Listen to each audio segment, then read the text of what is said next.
So this is Joshua. Joshua is 36 or almost 36 years old. And, sort of typical to that age group, I go out and meet and greet and bring him back into the office. And my expectation is I'm not going to be able to treat him because of the young age, which I have said many times before. And, so did a lot of talking, a lot of educating. And then by the time he's dilated, I took a look in his eye, and I was absolutely surprised to see this. Let's see if I can get this a little better focused here. This prominent Weiss ring floater right there. And let's get it in a little better position. Look down, and then back to the light. Back to the light. There we go. There we go. I was just absolutely surprised to see a floater like this in such a young person. I had already prepared my "I can't treat you" speech, and lo and behold, there we are. So I'm going to hit it with the laser here like that, and that. It actually is a Weiss ring. You can kind of see the ring-like part. I just broke that up there, but I was really surprised that he's had a posterior vitreous detachment with a prominent central density, which he described as a big dark blob, or however you described it, something like that. And he's had it for about 3 years. Was told by his trusted local ophthalmologist that the only thing that could be done was a vitrectomy, but highly not recommended. And I agree. I wouldn't recommend it necessarily. It would take care of the floater, but the risks are pretty big. And I think that the risks of a vitrectomy are greater for a younger person. So I took a look in there, and oh, I got so excited. I didn't think I was going to be able to do anything. And here we are.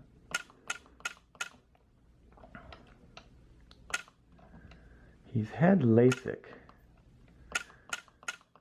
And I'm not sure how nearsighted you were going into it, but that the nearsightedness may have been the factor. It may have been sort of like the factor. So it's kind of interesting because when we were having our discussion, I was talking a lot about we don't really know what causes this, and it could be things like inflammation or food or diet. We kind of went into my whole little tirade of nutritional science. But this is like I told him, it is a binary event. This separation of the vitreous from the retina pulled this floater off the back wall. This floater has probably been there your whole life. But when it was up against the optic nerve, you didn't have any symptoms of it. So why a young, healthy guy like you had a posterior vitreous detachment, which is usually age-related, I don't know. I don't have the answers. So in this case, I'm just the laser monkey. I'm just the technician here. I'm just looking at floaters that I can treat, and I looked in there and I said, I can treat this. And here we are. All right, look down, and then back straight ahead here again. Let's bring that up forward. So the laser wants to push this floater back, and so intermittently we'll just do that little motion there, and it just kind of flicks it right forward again into a little bit better area, a little better delivery of energy. I think I started to mention that the refractive surgery, the LASIK he had, does change the corneal, the front surface. And so instead of just having sort of one curvature, people with LASIK, especially bigger corrections of LASIK, will have multiple curvature zones. And that can diminish the amount of energy delivered to the floater.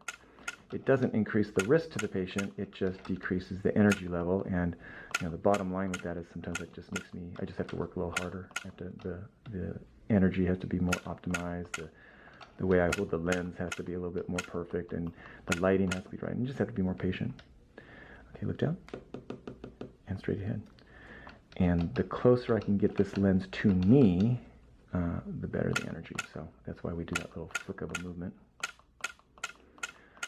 So I'm not sure how well this shows up on camera. It's much better for me. But in addition to the floater, there's all this sort of hazy, plasticky, sheet-like membrane, and that's that outer baggie in the sheet, the vitreous cortex. And that's something that we don't really talk about all that much. Is it a floater? It doesn't really kind of fit the stricter definition of floater, but it absolutely can affect the quality of vision. So in my discussion with Joshua, I was talking about how there's this visual quality of contrast sensitivity. And contrast sensitivity is just that. It's your ability to discriminate low contrast items like if you're in the dusk and someone's wearing gray, or you're in the fog and someone's wearing gray, sort of low contrast situations. We check vision with 100% contrast.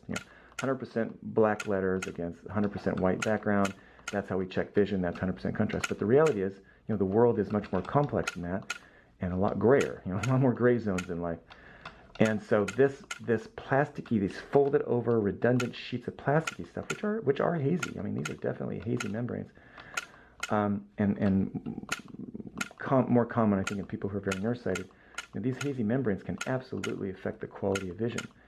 They don't make great targets for the laser, but almost as sort of like a collateral effect of treating the main floater, you can kind of break up these membranes a little bit, or at least get them to fall by the wayside and kind of get out of the way a little bit more. And so hopefully we're also going to see kind of an improvement in the brightness and just the crispness of vision as well, just by kind of treating that. And in Joshua's case, let me bring it forward here and down just a little bit. Drop your chin down. There you go. And left eye open. And in Joshua's case, I'm actually spending some time picking at these membranes too, because I think that is kind of important. They don't respond as well, but they're still worth going after. All right, there's more over here. And some there. And there's our main one back there. All right, let's flick it forward. Look all the way down, and then back to light here. There we are.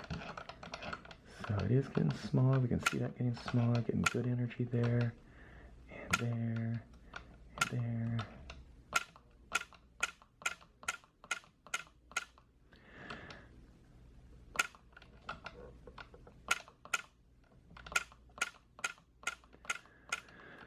So what I'm trying to do ultimately is destroy these proteins. And with every hit, you can see 20, 30 tiny little microscopic bubbles, 20, 30, 40, 50 microscopic bubbles kind of start floating away.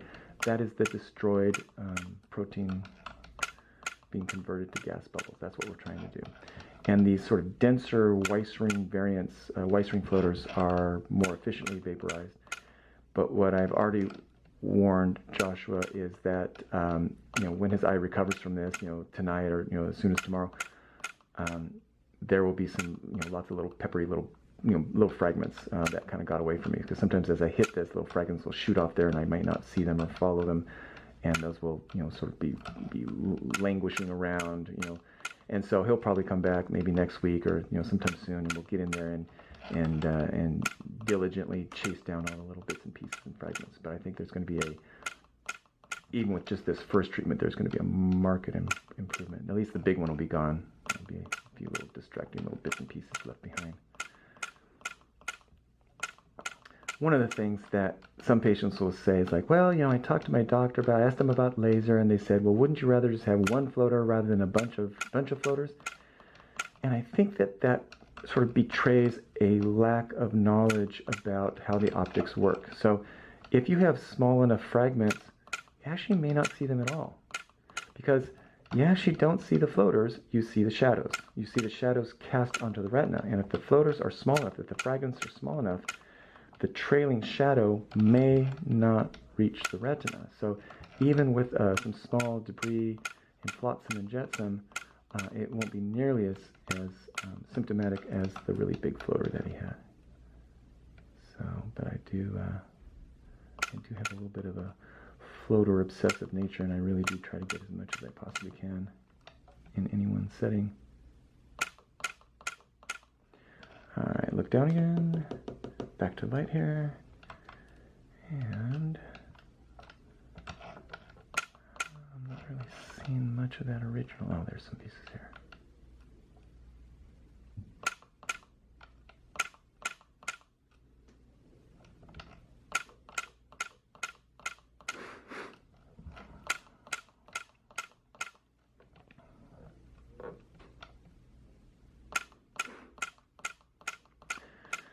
So as of this treatment date, we are still technically in this worldwide pandemic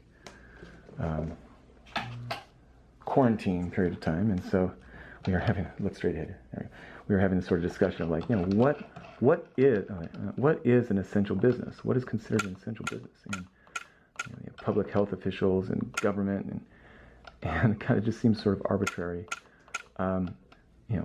Is my service here an essential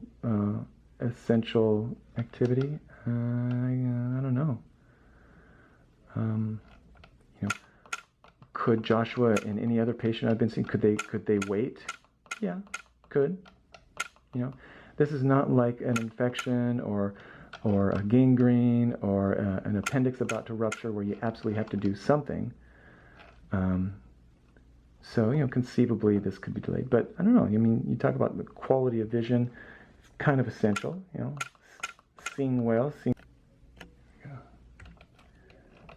a timer on that recording. Let's try looking to your far left and back to light here.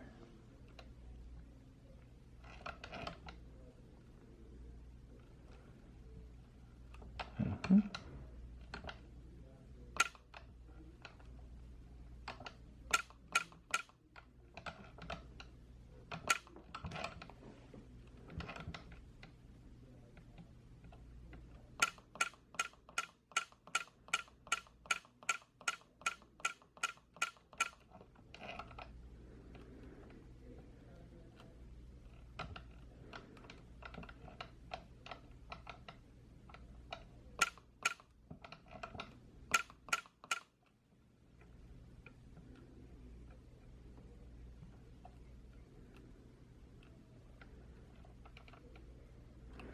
All right, call it a day. Take that off. And remember, your vision will be very dim as you sit back there. Give it a few minutes, several minutes to recover. That's normal, that's expected. I'm very pleased. A lot of that plasticky sheet-like membrane stuff, there's a lot of that, and I think that goes to just sort of like the overall quality of stuff. We'll see some changes there as well. Some of that I just may not be able to do a whole lot about, and that might just be kind of a new normal. But that big, main, chunky one, I got the vast majority of it. There might be some little fragments, bits and pieces scattered. Nice. You can get it later on. But it behaved very nicely once I sort of figure out the optics a little bit better. I'm real pleased. I think we're going to be in a good place here.